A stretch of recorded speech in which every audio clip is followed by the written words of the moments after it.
All right. So this is what we'll do. We have a Revit file. This is a project that I was actually involved with. It's a huge high school out of Massachusetts. And we did a walkthrough with Revit. We then did a walkthrough in 3 Studio Max.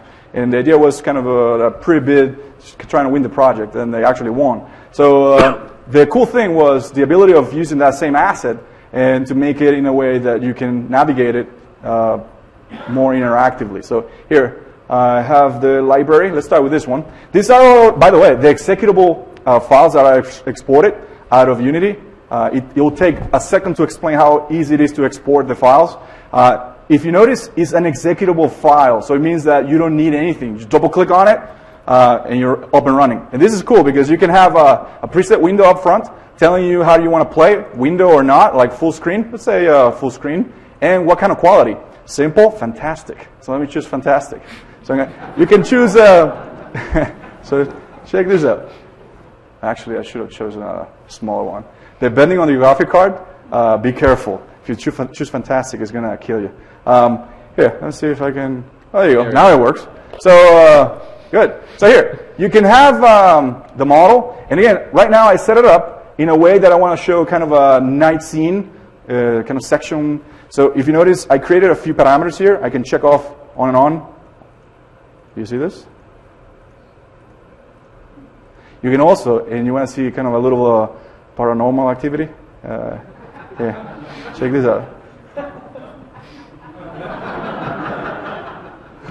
All right, so it's pretty neat. You can start like dragging stuff on. What happens here is you added a rigid body property into the object, so you can now have gravity and other effects to it. That when you start clicking on stuff, you know pretty much having fun. So again, what's cool too is like you can click on a light switch, boop, turn it off, click on it. Oh, come on, turn it off. Oh, there you go. Turn it back on. You can actually dump it. I had a controller for the lamp where if I wanted to, I can have it dropped or I can have it locked into an XYZ. So even though I moved it, it's never going to fall. See? I mean, it's going to kind of like show just going around, but never will fall. It will never fall. Now, how do you like that one? With the Xbox. So again, you can assign these kind of things. So again, one other thing that you can do here, and I think this is one of the greatest kind of assets in terms of making it interactive, is you see that door? It's kind of hard. Let's see if I can see that one. I can click on it and I can open it. So you can make certain things in a walkthrough. If you were to animate this, you have to preset at a specific time frame to say from here to here you need to open the door, and you don't have a lot of control. I can just simply click on it and close it again. So again, you can add control for the door, for any object, doesn't matter what it is. It can be control for dragging it, control for moving it, rotating it, and so forth. Has anybody here ever tried to do that animation for a door in Navisworks? No? All right. Was it fun when you did it?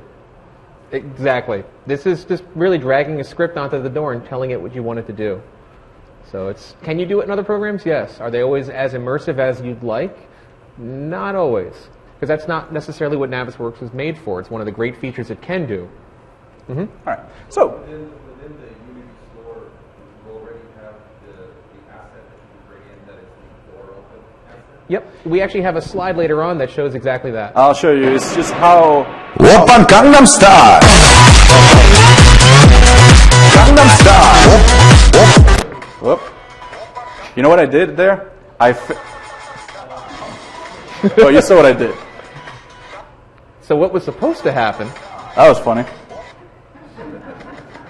Now I died. Freaking Gangnam Style. I was so surprised, by the way, but kind of gave that away. All right. That's fun. Broke it. I always say something's got to go wrong in every presentation. Yeah. So it's good about... So at least it's a funny one. It's the live presentation. So this is one of the reasons that I say if you want to escape the escape clause, do window. That way you can always hit the X button and you get out of there. So this is what I was going to show you. I'm going to make it maybe fast. So it's a lot easier to render. So give it a second. Now, this is the same thing, navigated in a different way. So if you notice, I'm pretty much just going through. What you could do is you can make the objects colliders. Collider, it means it's a property that you assign any geometry that when you hit it, you don't go through. What happened before is I had a wall that didn't have one, and I end up falling off space. And it's almost like how Super Mario dies. He just jumps and never, recovers. And this is what I was going to show you. Can you do this? Hit play.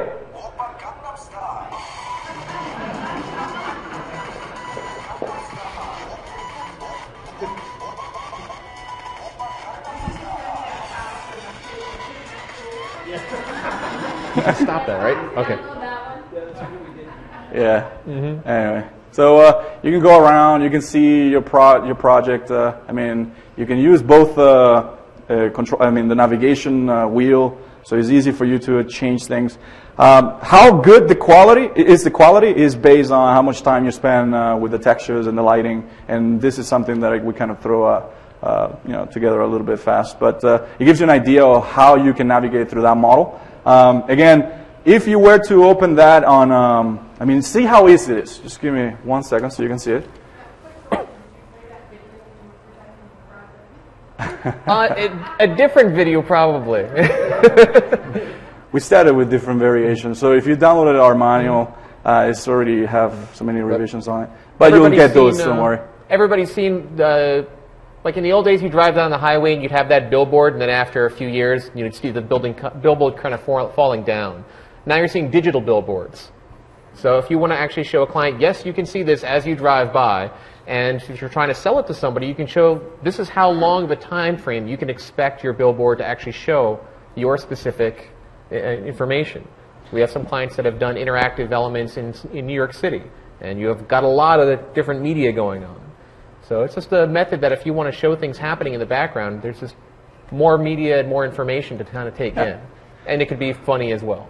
How does Unity like mental ray and autonomous textures? So you spend 3 or 4 days creating a gorgeous rendering, pull it in through Studio Max, and it has all of that. How far into the game realm does it go versus the beauty of the architectural rendering?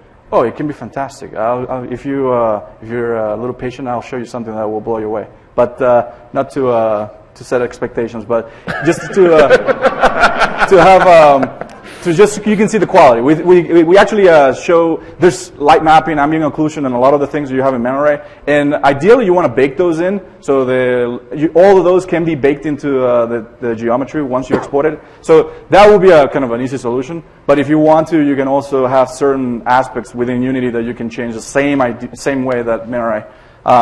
My advice is to bake it. It's a lot easier, and you get the real quality. I'll show you an example actually in a minute.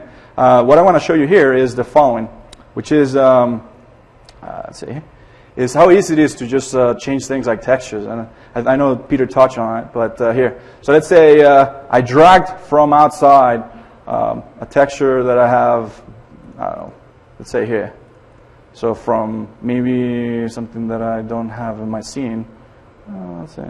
Let's say this one right here. So all I do, go to Unity, drag and drop it, put it maybe under my material library or texture library, and that's all it takes.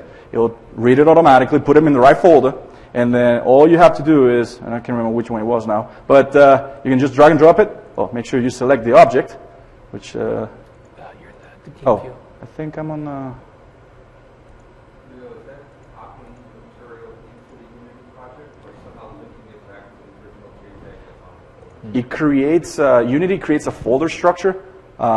You automatically, when you create a new project, it will tell you where you want it. As soon as you drag and drop it, there's a folder called standard assets. It will put everything in there. That's why it's important to create folders.